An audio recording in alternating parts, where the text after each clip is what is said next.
सो आज हमें पढ़ना है अकबर्स पॉलिसी, जो हम मुगल एम्पायर का थर्ड पार्ट कर रहे हैं। इसके बाद चैप्टर कंप्लीट हो जाएगा।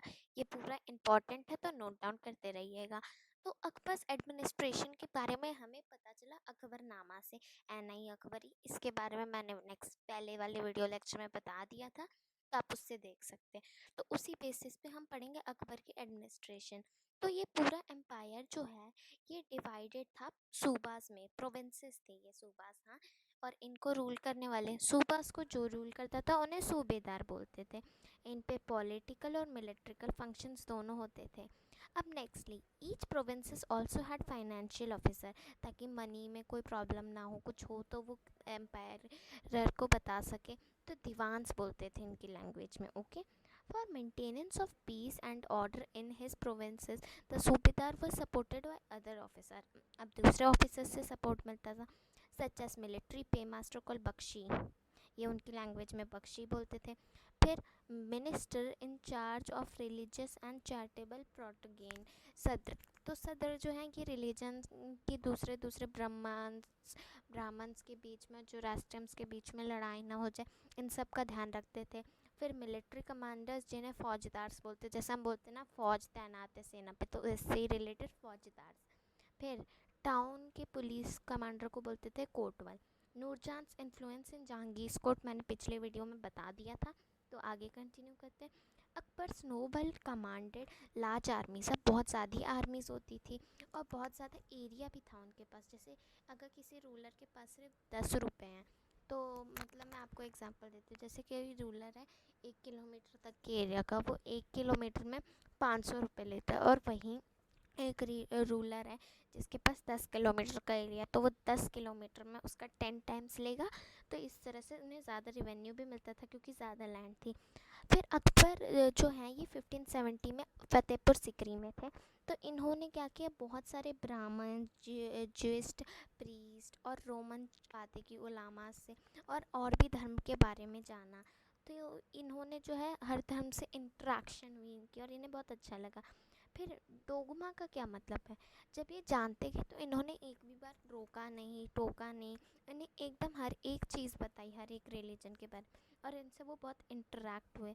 और ये बाइगॉट बन गए। बाइगॉट का मतलब जो बहुत सारे रिलीजन्स के बारे में जानता होता है, ओके। तो अकबर ने क्या किया, एक आइडिया स्टार्ट किया, यूनिवर्सल पीस, ओके। इसमें क्या था कि सारे लोग जो हैं, सारे धर्म के लोग एक साथ मिल सकते हैं। लेकिन पहले जब यूनिवर्सल पीस स्टार्ट नहीं हुआ, तो जब मुगल जो हैं, अकबर ने जब यूनिवर्सल पीस का आइडिया नहीं बनाया था, तो वो कहाँ मिलते थे सारे धर्म के लोग से, तो मिलते थे इबादत खाना में। ये वर्ड यहाँ पे भी है और ऊपर भी है।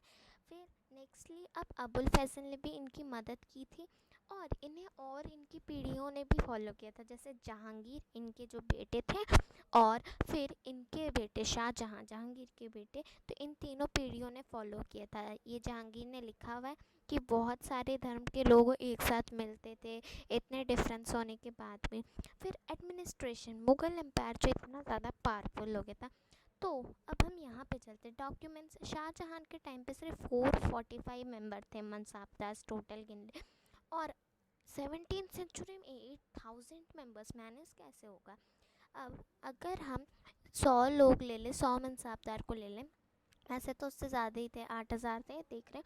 तो अगर हम 100 ले लें, तो उनमें से सिर्फ 5 मनसाबदास की फ़ीस जो है देने में, उनको पैसे देने में, सैलरी, उसमें ही 61.5% चला जाता था रिवेन्यू, और सिर्फ बचता था 38.5%। अब उसमें तो बाकी 95 पीपल को भी देने हैं, तो बहुत प्रॉब्लम हुई थी। मुगल एम्प्रेस ने मनसाबदास को बहुत स्ट्रॉन्ग बना दिया था, जिस वजह से आगे चल के इस पैराग्राफ में लिखा हुआ है कि उन मनसाबदास ने खुद को अलग कर दिया। जैसे अवध और हैदराबाद के बारे में लिखा गया कि उन मनसाबदास ने खुद को अलग करके खुद किंग बन गए थे। और आगे चल के क्या हुआ, सब कोई बट गया था। 18th सेंचुरी तक सब ने अपने प्रोविंसेस को डिवाइड करके एम्पायर बना लिया था।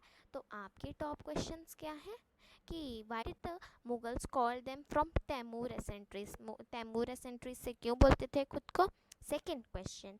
फिर tell the 6 main emperors of Mughal empire, okay. Next, what was the rule of succession between Mughals? Difference between Mansabdars and Muktis, who were zamindars and jagirdars. Okay, who wrote Akbarnama? Tell whoever helped the Subedars. Okay, what is the meaning of dogma and bigots? Then, what was the idea of universal peace? So, please like the video. This chapter is complete.